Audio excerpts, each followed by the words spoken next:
Hello guys, welcome back. Today, we relive an intriguing World War I story from a movie called 1917. Sit back, relax and enjoy it. In 1917, during the First World War, Corporals Schofield and Blake are sleeping under a tree when they are awoken by a sergeant, who asks Blake to pick another soldier and report to his superior. Blake grabs Schofield and they walk through the trenches, wondering what they've been asked to do. Blake hopes to be home by Christmas.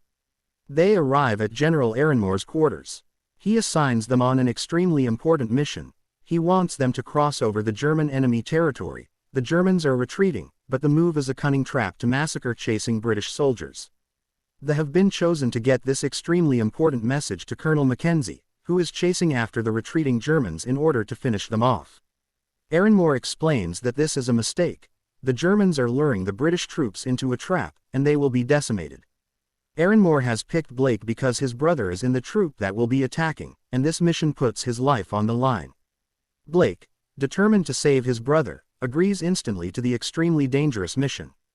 Blake and Schofield leave immediately through the trenches until they find Lieutenant Leslie, and give him their orders to cross.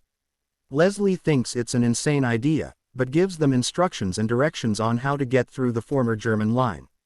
He gives them a flare gun to indicate that they have survived if they make it. Blake and Schofield make their way through the empty battlefields full of wire, muddy trenches, and then a massive super trench filled with mud and bodies. Schofield's hand gets caught in the spiked wire, injuring it badly. He wraps the injury and moves onward. Eventually, the two finally finish crossing the space between and arrive at the German trenches, which are empty and abandoned.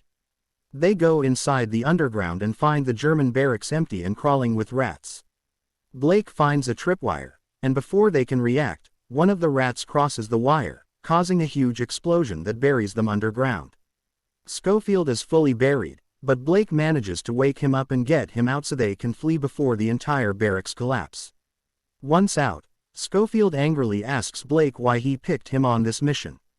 Blake explains he thought they were just going on a food run, he never thought it would be this mission. Blake fires the flare off. They continue onward, finding a green area. Schofield tells Blake they'll likely get a medal for this. Blake says it will be nice since Schofield lost his previous one, but Schofield tells him he didn't lose it but swapped it for wine. Blake is shocked he didn't take the medal home, but Schofield tells him he hated leaving before. The two come upon cherry blossoms, which Blake knows because his mother has an orchard where he and his brother picked cherries. They then find a house in the field, which they check but find no one inside. Schofield finds a crow and fresh milk, which he fills his canteen with. The two soldiers witness a dog fight in the air between three planes, which ends with the British shooting the German plane down, and it heads straight for them. They run out of the way as it crashes onto the ground. They go toward the wrecked plane and pull the burning German pilot out of the cockpit. Schofield suggests putting him out of his misery, but Blake tells Schofield to get him water. As he went to fetch water for the wounded soldier, the German brutally stabs Blake in the gut. Schofield shoots the German and desperately tries to get Blake a medical aid and move him, but it's too late. Blake begins bleeding out, and tells Schofield to write to his mother and tell her he wasn't scared. Schofield promises him, and tells him he will finish the mission before Blake dies. Shortly after, more British soldiers arrive. Captain Smith tells Schofield that they are passing through and can take him some of the ways to his destination. He advises Schofield not to dwell on the loss of his friend and forget it. Schofield rides in the back of a truck with some rowdy soldiers. When the truck gets stuck in the mud, he leads them in pushing the truck. Once they get back in, he tells them his mission. Schofield gets dropped off a river that he must cross to get to his destination, and he comes under gunfire. He manages to race into the building where the shooter is, and the two shoot each other. Schofield kills the German, but he is hit in the helmet and knocked unconscious. When he awakes, it is already night time, and the town is lit by fires. He dodges gunfire as he races through the burning town, eventually stopping to hide in a building where he finds Laurie, a woman who only speaks French hiding in fear. Schofield speaks French and tells her he's not German. She tends to some of his wounds and reveals there's a baby she's watching over. Schofield gives it some of his milk, and Laurie explains she has no idea who its parents are. She begs him to stay with them, but he explains he must continue his mission. He goes back out into the firefight, having to kill and flee in order to survive. Being shot at, he dives off a cliff into a river, which he fights to survive in. Eventually, the river calms, and he reaches the land, where he breaks into sobs. He keeps going until he hears singing, and sees a group of soldiers sitting around listening to another sing. He sits and listens, then tells a soldier he's looking for the second. The soldier tells him that's them, that they're following the larger group. Schofield runs forward into the trenches, begging someone to listen to him not to go forward with the attack, which no one will. It's too late, the battle is starting, the first wave is sent.